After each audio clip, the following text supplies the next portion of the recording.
qoloq bo'lsa ham vizaga suhbatga kirishga majbur. Siz haqiqiy McDonald'sga gamburger yemoqchiman degan. Demak, bizlarni anaqamiz omadimiz kelgan ekanda, lotereyada yutgan ekanmiz. Siz o'z mamlakatingizda taqiqqa, zo'ravonlikka, zararga uchraganmi? Agar sizga viza bersak, siz Amerikaga borib qaytishdan qo'rqasizmi O'zbekistonga? O'zbekistonga aytyapti-ki, sen $10,000 garov puli qo'yasan yoki $15,000 garov puli qo'yasan, shundagina senga viza beramiz degan kartasini qaytadan rasmiyat qilib Amerikaga jo'natish yo'llari bor. Assalomu alaykum qadrdonlar. Amerika vizasini biza qanaqa olganmiz? Shuni sizlar bilan bo'lishmoqchimiz. Va'daga vafo qilib, mana bizlarni vizamizni xalq bergan boladan iltimos qildik. Shu jarayonni bitta yoritib beraylik, qanaqa savol javob bo'ladi. Mana telefon bo'ldi. Assalomu alaykum. Assalomu alaykum, Azizbek, yaxshimisiz? Yaxshimisiz, Ziyorbek, tuzumisiz? Sog'liqlaringiz yaxshimi? Rahmat, o'zingizga, Rahmat. Ziyorbek, shu viza masalasida va shu bizlarni obunachilarimizga va'da berib qo'ydik. Qanaqa bo'ladi? O'sha intervyu suhbat qanaqa bo'lishini bitta anaqa qilaylik. Bizlarning bir vizaga, haqiqiy viza suhbatiga kirishimizdan oldin 5-6 marta savol javob qildik. Bitta soatni belgilardik. Shu soatda siz telefon qilardingiz, hammamiz o'sha sizning savollaringizga javob berardik. Shuni bitta anaqa qilaylik, obunachilarga tushuntiraylik. Bo'ldi, Azizbek aka, qo'ldan kelguncha harakat qilamiz.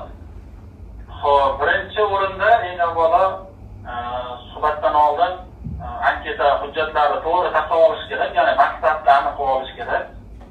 O'sha maqsad asosida keyin suhbatga tayyorlaniladi. Undan keyin mana suhbatga kirishda savollari bor, o'sha savollarga tabiiy hech qanday bir yodlab olmasdan o'z anketada qanday bo'lsa, nima ma'lumotlar kiritgan bo'lsa, o'sha anketadagi ma'lumotlar asosida javob berish kerak. Eng avvalo anketa hujjatlar qilayotganda biron bir ma'lumot yashirmaslikka iloji boricha, chunki bu narsa chiqib kelishi mumkin yoki suhbat davomida o'zi bilmasdan aytib olishi mumkin. Bu narsa yomon oqibatlarga olib keladi. Suhbatga kirganda avvalambor birinchi savoli nima maqsadda Amerikaga bormoqchisiz deb so'raladi. Ya'ni bu savolda aniq maqsad, misol uchun viza olgandan keyin Amerikaga borib nima qilmoqchi, o'shani tushuntirib berish kerak konsullik. Misol uchun agar kruiz sayohatlarida qatnashganmisiz deb so'rashi mumkin.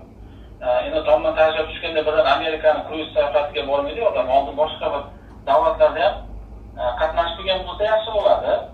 Bu ham katta plyus. Albatta qatnashib kelganman deb javob beradi, agar qatnashgan bo'lsa. Qatnashmagan bo'lsa, yo'q qatnashmaganman, shu Amerikaga borib, kruiz sayohatiga borishni reja qilganman deb aytadi. Ko'p holatlarda Amerikada qarindosh bor yo'qligi bilan konsul qiziqadi. Agar o'zining yaqin qarindoshi bo'lsa, akasi, ukasi, opasi, singlisi, otasi, onasi yoki farzandlari bo'ladigan bo'lsa, Amerikada qonuniy green cardda yoki Amerika fuqarosi bo'lib yashayotgan bo'lsa, albatta bu ham juda katta plyus bo'ladi. Nimaga? Chunki Amerikada qonuniy yashab yurgan, Amerikani qonunlariga itoat qiladigan, Amerikan qonunlariga hurmat qiladigan, soliqlarni o'z vaqtida to'laydigan odam borligi bu odam uchun ham ishonarli degan qandaydir fikr keltiradi konsul uchun. Lekin mana bu oxirgi yillarda oldingi prezident Jo Bayden davrida Meksika orqali o'tganlar juda ko'p bo'ldi. Shu sababli hozir ko'pchilikda noqonuniy ketgan tanish qarindoshlari ham bor, yo'q emas. Bu holatda ham yashirmaslik kerak.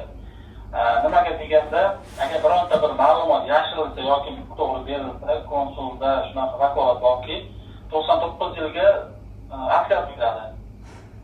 Bu odam umrini oxirigacha Amerika uchun viza ola olmaydi degani, shuning uchun iloji boricha maqsad, iloji boricha ma'lumot yashirmaslik kerak. Keyingi savol, albatta sayohatga borayotgan odamning ish joyi va daromadi yaxshi bo'lishi kerak. Nimaga deganda, Amerika davlat emas.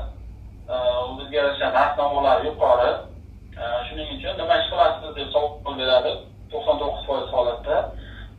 O'sha uchun biznes qilsa shunchaki biznes deb aytib qo'yish kerak emas. O'qituvchiman, davlat ishida ishlasa, davlat ishida ishlayman deb qisqa javob qilish shart kerak emas. Konsulga to'g'riroq tushuntirib berish kerak. Misol uchun biznes qiladi, ishlab chiqarishmi, ulgurish savdomi, savdo sotishmi yoki xizmat ko'rsatishmi tushuntirib berish kerak. Daromadlar bo'yicha ham savol beradi. Bir oyda millionmi shu to'g'risida o'sha anketada ko'rsatilgandek aytish bundan ortiq hammas kam hammas. 2026-yil 28 apreldan boshlab ikkita majburiy savol qo'shildi. Bu har bir non-immigration viza uchun, ya'ni sayohat, mehmon, biznes, o'qish va boshqa turdagi immigratsiya toifasiga kirmaydigan vizalar uchun berilyapti. Bu birinchi savol. Siz o'z mamlakatingizda taqiqqa, zo'ravonlikka, zararga uchraganmisiz degan savol beryapti. Agar ha desangiz, sizga hech qanaqa suhbat davom etkazilmaydi, sizga sal rad javob beriladi. Ikkinchi savol, agar sizga viza bersak, siz Amerikaga borib qaytishdan qo'rqasizmi O'zbekistonda degan savol beryapti. Agar bunga ham ha deb javob berib qo'ysa, bu holatda ham rad javob beriladi va hech qanday suhbat davom etkazilmaydi. Bu ikkita savolni berishdan maqsad, agar mana shu vizaga murojaatchi viza olgandan keyin Amerikaga borib siyosiy boshpana so'rashga maqsadi bormi yoki yo'qmi? Siz bu yerda misol uchun yo'q, meni hech kim yo'l ta'qib qilmayapti, men qaytishdan qo'rqmayman deb javob bersangiz, suhbat davom etib, suhbat oxirida sizga viza bersa, yo vizani olib Amerikaga borib siyosiy boshpanaga yoki boshqa bir hujjat o'zgartirishni topshirsangiz, bu elchixonada bergan yo'q degan savolingiz sizga bu yoqda topshirishingizga, ariza topshirishingizga imkon bermaydi. Chunki sistemasida ko'rinadi, shu aytadiki, siz vizaga suhbat davomida yo'q deb aytgansiz, endi nimaga bu qaroringizni o'zgartiryapsiz, yolg'on gapirgansiz degan tushuncha keltiradi. Shuning uchun bu noqonuniy olib ketish imkoniyatini kamaytirish uchun qilingan savollar bular. Keyin bundan tashqari bugundan boshlab xabar topdik, 2026-yil 9-iyundan kechadan boshlab vizaga murojaat qiluvchilar, Amerikaning sayohat vizasiga yoki boshqa non-migratsiya vizasiga murojaat qiluvchilar pul qo'yish talablari kuchga kirdi. Bu nima degani? Misol uchun, men vizaga murojaat qilyapman, menga viza bermoqchi konsul menga aytyapti, sen $10,000 garov puli qo'yasan yoki $15,000 garov puli qo'yasan, shundagina senga viza beramiz degan talab kuchga kirdi. Xuddi shu holatda bugun bitta mijoz kirdi va unga $10,000 garov puli qo'yish uchun nima berildi? Vaqtinchalik rad javob berildi. Agar $10,000 pulni qo'ysa, garovga unga viza beriladi. Konsul odatda endi kuniga bir 200 ta 150 ta odam qabul qiladi. Shuning uchun ularda asosan bir xil savollardan zerikish bo'ladi. Shuning uchun konsul bilan suhbat etilganda xushmuomala bo'lish kerak. Misol uchun kulib javob berib, iloji boricha konsuldek nima desam ekan, zerikib o'tirgan odamni kayfiyatini ko'tarsangiz va boshqacha xuddi shunaqa holat, atmosfera bo'ladi ichkarida. 100 ta odamga bir xil savol bergandan keyin odam zerikib qoladi. Shuning uchun iloji boricha samimiy bo'lish kerak. U ham odam vizaga murojaat qiluvchi ham inson. Xuddi o'z do'stiga, o'z akasi, ukasiga yoki opasiga, singlisiga gapirganda muloqot qilib chiqish kerak. Shunda samimiylik ko'rsatsa, viza olish ehtimoli ko'proq bo'ladi. Har bir inson vizaga murojaat qilayotganda uni viza tarixi zo'r bo'lsin, ish joylari zo'r bo'lsin, lekin konsul uchun u potensial immigrant sifatida qaraladi. Ya'ni bu odam viza olsa Amerikada borib o'tkazishi mumkin degan fikrda bo'ladi. Bu fikrni o'zgartirish vizaga murojaat qiluvchini qo'lida. Suhbat davomida har bir javob ishonarli chiqsa, o'zi gapirayotgan avvalo o'zi ishonish kerak. Shunda konsul ishonadi. Amerika vizasini birinchi marta kirayotganlar suhbatga boradi. Viza olgandan keyin o'z vaqtida borib kelsa, hech qanday qonun buzilishini amalga oshirmasa, ikkinchi marta viza muddati tugaganidan keyin 12 oy ichida, hozirgi tartib bo'yicha 12 oy ichida qayta topshirsa, ularga suhbatsiz bo'ladi. Bunda qanaqa bo'ladi? Konsullik to'lovlari to'lanadi, xuddi avvalgidek. Faqat o'zingiz suhbatga kirmaysiz, pasport elchixonaga kiradi, konsul hujjatingizni o'rganib chiqadi. Hech qanday savol bo'lmasa konsulda sizga vizani bosib, pasportingizni qaytarib beradi.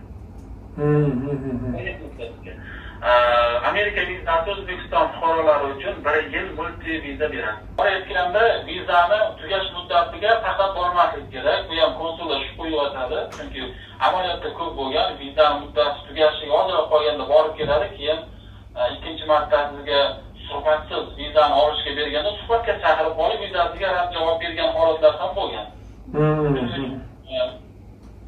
12 oy bo'ladigan bo'lsa, birinchi sayohatda birinchi 6 oylikka, ikkinchi sayohatda ikkinchi 6 oylikka rejalashtirib borib kelsa bo'ladi. Agar 12 oydan oshib ketsa-chi? Bundan tashqari 14 yoshga to'lmagan farzandlarni elchixonaga olib kelmaslik ham bo'lardi onda. Hozirgi tartib bo'yicha hatto chaqaloq bo'lsa ham vizaga suhbatga kirishga majbur. Birinchi savol 99% holatda savol beriladi. Amerikaga nima maqsadda bormoqchisiz? Bu yerda javob berish kerak. Siz konkret Amerikada nima qilmoqchisiz? Sizga viza bergandan keyin degan savolga javob berish kerak. Shunda siz aytishingiz mumkin, biz sayohatchimiz, Amerikaga sayohatga bormoqchimiz oilaviy, kruiz sayohatini maqsad qildik. Mana shu yo'nalishda boshlanadi, mana shu yo'nalishda tugaydi. Deb iloji boricha maqsadga urg'u berib javob berish kerak. Bu yerda qiziqishlaringiz, misol uchun yoki bo'lmasa qaysi davlatda kruizda bo'lganingiz bu haqida so'ragani yo'q. Shuning uchun konkret maqsad.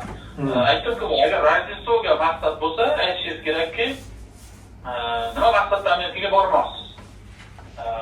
Oilaviy Amerikaga borib, Rojdestvo bayramini ko'rmoqchimiz, tomosha qilmoqchimiz, yoshligimizdan shu kinolarda ko'rganmiz, orzuyimiz bor, maqsadimiz shu. Yoki Niagara sharsharasini borib ko'rmoqchimiz.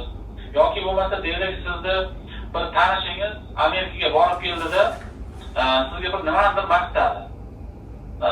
Deylik mana shunaqa holatlar bo'lgan praktikada. Nima maqsadda Amerikaga bormoqchisiz desa, McDonald'sda haqiqiy McDonald'sda gamburger yemoqchiman degan. Yana bitta holatda bo'lganki, nima maqsadda bormoqchisiz desa, Nyu-York ustida vertolyotda sayohat qilmoqchiman degan.